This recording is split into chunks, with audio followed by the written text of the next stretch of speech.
All right, have and have not fans. This is an interesting theory that, again, I've just seen a lot of people talk to me about in the comment section of the videos. And I was actually giving it a little bit of thought, but again, after reading so many comments and talking with my mom, it would not be entirely, impossible to think that the body that Mama Rose dumped outside of the news station, or the Malones dropped outside the news station, is not actually Jennifer's body. I mean, it would actually make sense. There is enough evidence there to make it seem like it's a possibility. It's a possibility. Put it this way: the only way we'll know if it's been debunked if it's the body that was dropped off was actually,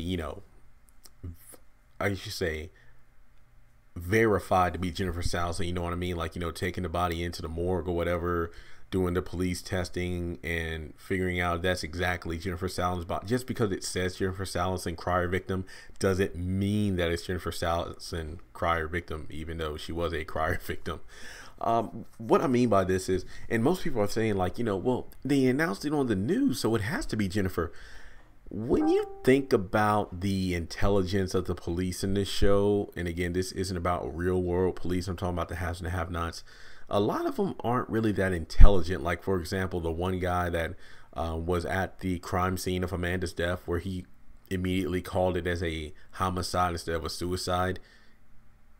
And he didn't have the authority to make that call, put it that way, until Jennifer came there and then said, we're going to rule it as a suicide.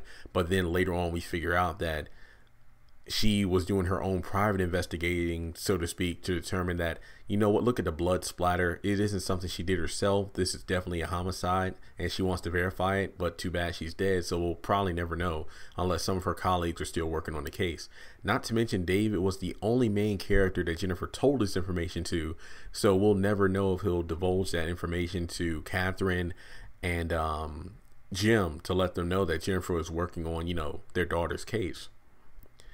Another scene where the police don't seem that capable was when, you remember when Benny sabotaged a truck to flip over, so Quincy, his seatbelt wasn't working, so when he crashed the truck, pulled him out, beat him to the ground, left drugs on him so the police would arrest him. Remember when the cops showed up on the scene, that at that point Quincy probably literally crawled himself into the woods, and they got to the scene, they saw the drugs and whatnot, because Quincy dropped the drugs, that way they wouldn't be planning on them. And I'm pretty sure at that point he probably left a blood trail. Like, literally, he was in the bushes, not even 50 feet away from the crime scene. The police are just, kind of looking around. And I'm like, well, I don't know if they had any like police dogs or something like that, but I'm pretty sure they could have sniffed out Quincy, or if they hadn't just been standing there in that circle, because there were about 4 or 5 cops, if I'm not mistaken. Excuse me. They could have found Quincy, again, not even 50 feet away, laying in the grass in the bushes. And then we know that he eventually wobbled his way to the hospital because Benny and Hannah were sitting in the waiting room when they left. Well, excuse me, when they got Quincy Jr. and put him in the hospital. And then they saw, Quincy hobbling down the hallway. I'm not going to lie. When I first saw that episode, I thought that, after that conversation Benny and Hannah had, it was almost like, they seen a ghost, so to speak. Like, they just thought that they saw Quincy going down the hallway, but it wasn't him. But then it turns out it was him. Now we get to the next instance of police I wouldn't call it. Well, actually, yeah. When police incompetence is when Wyatt, OD'd, and then what was it?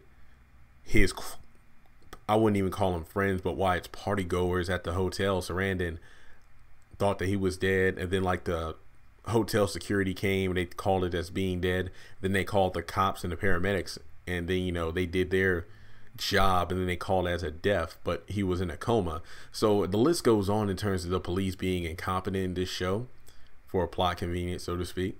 So what I'm saying is, and don't even get me started on Justin, but what I'm saying is, it does seem possible that the people that, got on the news and said that it was Jennifer Salin's body, crier victim. We don't know if they did the investigative work to determine if that was Jennifer's body. Keep in mind that Mama Rose said that, I'm not going to kill you, but I feel like I need to remind you of how, how mad and how upset I am. So it would make sense if that's not Jennifer's body.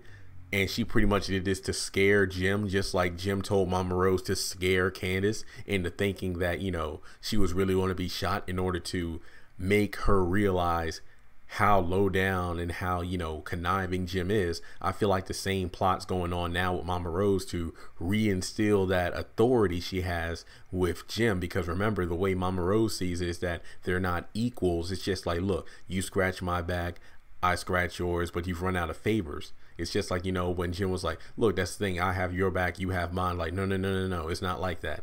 So I feel like it is plausible that Mama Rose is setting up Jim just to, again, scare him. So now he has to go through all this to clean up the mess that Catherine made. And now Mama Rose threw her hat into the ring.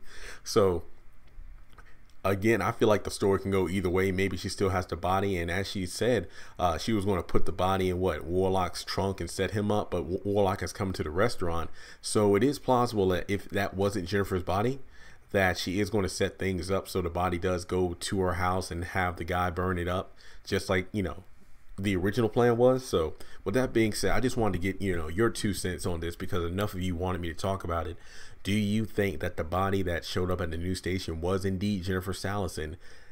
If it isn't, do you think that, again, the news media made the call way too soon and the police didn't really do their job in confirming the body? Just like we never heard anything back from Amanda's autopsy, like her, whether or not she was pregnant, the tattoo she had on her waist side, and so on. So with that being said, let me know your thoughts in the comment section below, and I'll talk to you all next time.